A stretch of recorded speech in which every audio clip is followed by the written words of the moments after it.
So here we finally are with Australian Survivor once again, and as you can guess from me recording this, I did not get accepted into this season. I did apply, but I didn't get in. Doesn't matter, I'll apply again next year. I'll get on there eventually, you can be sure of it. But first episode of Australian Survivor, let's hope they learn some lessons from last season, that all these dumb, stupid twists that they put in last time that sort of ruined the strategy of the game, hopefully they don't put that in. Maybe they even include some suggestions from my video that I posted to Jonathan LaPaglia, and some of you guys retweeted towards him. I'll put a link right here if you want to watch it. I'll link it, in the description as well. But what a surprise it was with this episode to see Russell Hantz there. I was so happy to see Russell Hantz there. I couldn't believe it. There were some rumors going around that he might make an appearance. I figured, he might just just show up and coach maybe a couple of players, but he wouldn't actually play. But he's actually playing again, and I am so happy. So I don't need to worry about trying to pick who my favorite player is. I've got one. Russell Hantz. This guy, he's played 3 times before, and for the amount of respect that he gets for all his strategic genius, the villain reputation has always stopped him from actually winning, and I hope he can finally do it this time. Hope he can finally take that win. Although I do kind of wonder, in American Survivor they get $1 million. Here in Australian Survivor you get $500,000, and that's Australian currency. That's like 70 cents to the dollar US. So if he wins he'll get 350,000. I mean, I guess it's better than nothing. They probably made a special deal with him that if he wins he gets $1 million US, because he's going to bring a lot of extra eyeballs to this season. Just the fact that they have him on is going to bring in a lot of buzz, and boy do we need him in this season in terms of strategy, because I don't know what it is with casting with Australian Survivor, but for me, and I'm sure for you guys watching this, we all love the strategy part of Survivor, and I know that there's not just me, there's loads and loads of other people out there who just love the strategy aspect of Survivor, yet for some reason they don't end up getting on the show. Hardly ever. I think there's one in each season. We had Nick in the first one who was really strategic, we had AK in the second one, now there's the third one, we got Russell Hantz. I mean, is there anyone strategic outside of him? Based off the first episode, doesn't look like there is, but why are they not casting major strategic brains?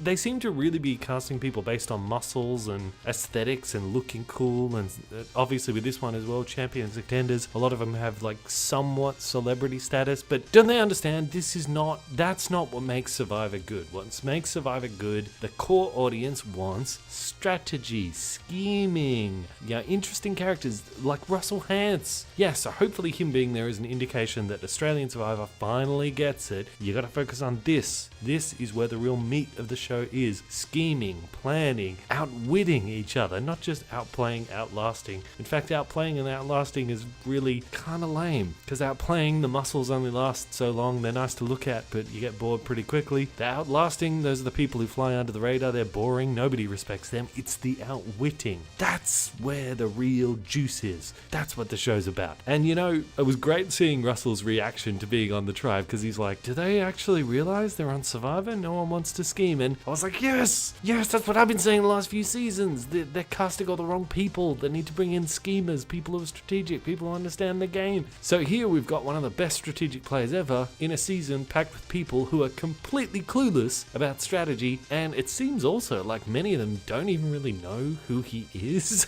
I mean, based off when he walked in there, my reaction to seeing Russell Hantz versus their reaction, wow, I think there was one guy who was like, oh, is that Russell Hantz? And that's it. That's the only reaction he got. And it was even Jonathan LaPaglia was like, so, Mr. Hantz, whatever your name is, you think you're good. Why is that? And Russell was kind of like, and I was having the same reaction at the time. I was like, are you kidding me? Why do you even need to ask him that? I mean, we know he's Russell Hantz. That's all you should have to say as to why he's a good player and why he's a champion. He's Russell Hantz. If you don't know who Russell Hantz is, you shouldn't even be in the game.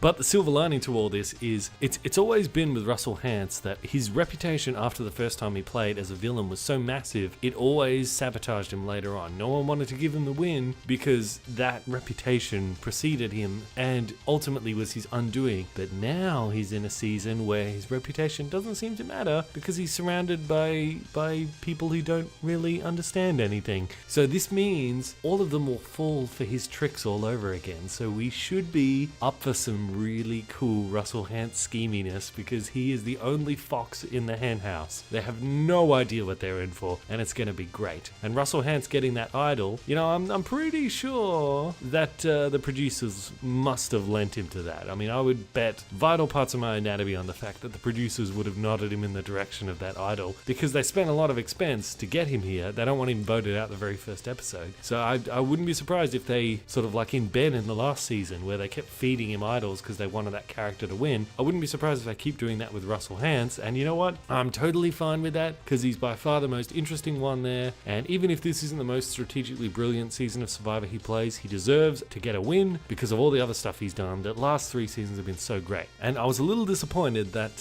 his team didn't lose the immunity challenge, because I wanted to see him do his stuff. And he's already starting to assemble his little schemy A-team, and it's going to be good. It's going to be good. It's going to be very good. But let's just cut straight to the dope of the episode, which is the vote out. Because as you guys know, here on Bandit Strategy, I love to dig into the strategy of the person who lost and try to figure out why. Why did he lose? And here we're talking about Matt getting voted out when he really should not have, because it was going to be Sean or Shannon or Sheev or whatever his name is. It was going to be him, but Matt just freaked out and made such an ass out of himself that he just basically handed himself on a platter to them. Matt, if you're going to sit there in Tribal and talk about how everyone needs to start playing the game and everyone needs to start doing strategy, maybe you shouldn't insult every single other member of the tribe who's just about to vote. Might not be good strategy to piss off everyone else in the tribe. Mr. Strategic Genius, do you think maybe that might not be a good move? Apparently not, because you got voted out. This seems to happen a lot in Survivor, is there's people who want to make moves but nobody wants to work with them, so then they have a hissy fit in Tribal and they're like, when are people going to start playing the game? And it's like, well, they are playing the game. They just don't want to play the game with you. They don't want to play your game. And it was interesting because as I was listening to Bicep Man talking about voting out Sean, before it even got to the Matt stuff, I was thinking to myself, I'd sort of pitched the whole idea to Bicep Man of that Sean, he's so obvious in his looking for an idol that he's not actually a threat because you can see him coming from a mile away. But there are people that are just as schemy as Sean but are better at it, such as Matt. So we should really target Matt. So I would have pitched to Bicep Man, let's pretend like we're going for Sean so that he wastes his idol, but really we'll take out Matt. But then what I would do is I'd do a double bluff or a triple bluff, and I'd go to Sean, I'd go to Matt, probably go to the old lady because I did throw her name around as well, gather together, and you probably need one more person, and I'd say that's what they think we're doing, but let's vote out Bicep Man because he's thrown all of our names around at some point or another. I do a double, triple, quadruple flip or whatever the hell that's called. But Matt, instead of trying to do something like that, he went for the strategy of trying to throw Sean under the bus, and Sean didn't even need to try to throw Matt under the bus because Matt did a good enough job of that on his own. So Matt, the student of Chinese military warfare, so I assume he knows Sun Tzu from The Art of War, and I think it was he who said, don't interrupt your enemy when he's making a mistake. So that's why, through a lot of that Tribal, Sean just sat there and just said nothing and let Matt just dig his grave deeper and deeper and deeper and deeper and deeper and deeper and deeper. But something they're all going to have to watch out for is the girls on that tribe. As I was watching the Tribal, they're very, very closely knit. You always got to be cautious of the all-girls alliance because the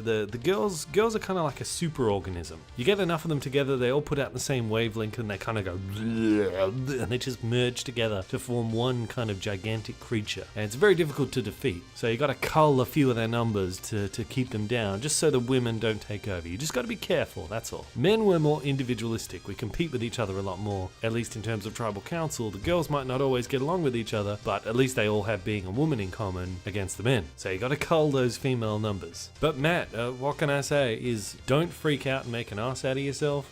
Don't insult all the other members of your tribal. Maybe actually try to lay out a better plan than just trying to talk to a few people and then freaking out and looking for an idol. Maybe actually try to lay out a game plan and try to rally some people towards you. Just basic Survivor 101. So I guess it's not surprising that Matt got taken out. But it does go to show the general rule that especially in the first vote, you gotta lay low there. You gotta lay low because it's only been 2 days. Nobody really knows anybody at that point, so anyone's looking for the slightest reason to vote someone out. So I'm not a big fan of laying low in the game because I think that's just, it sucks because it's not entertaining to watch. But in these early days, it's a must. It's not even an option. You have to lay low. You gotta be careful. You gotta to keep your head down. So it's bye-bye to Matt, but hopefully we're going to get some really good Russell Hantz stuff coming up soon. I'm so looking forward to it. I'm not doing the detailed breakdowns that I did previously where I go through the entire episode of everything that happened in the episode, just because we know how it is with Australian Survivor. They throw out like 5 episodes a week or something, and you just can't get through them all if you do that. So I'm just focusing on the meat of the episodes now with each review. And let me know what you guys thought about the episode. Are you excited for this season of Australian Survivor? Do you think they will have learned their lessons from the mistakes of last season? And do you think Russell Hantz actually has a shot at winning? I would love to see him take home the victory. Finally. I am Bandit, this is Bandit Strategy, and until next time, I will see you guys in the comments.